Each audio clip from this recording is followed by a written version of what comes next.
Eng urushqoq burjlar. Bu burj vakillari bilan ehtiyot bo'ling. Tinchlik ularning ichki lug'atida yo'q. Birinchi, qo'y. Ular har doim oldinga qadam qo'yishga tayyor, ammo sabrli emas.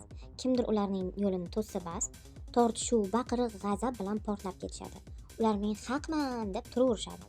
Qo'y ziddiyatdan qo'rqmaydigan, hatto uni yoqtiradigan burj hisoblanadi. Chayon burji. Urushni boshlamasligi mumkin, lekin urush boshlangandan keyin oxiriga yetguncha, tugatmaguncha qo'ymaydi va yutmaguncha qo'ymaydigan burj. Ich-ichida g'azabni yig'ib yuradi, kerak paytda portlab ketadi.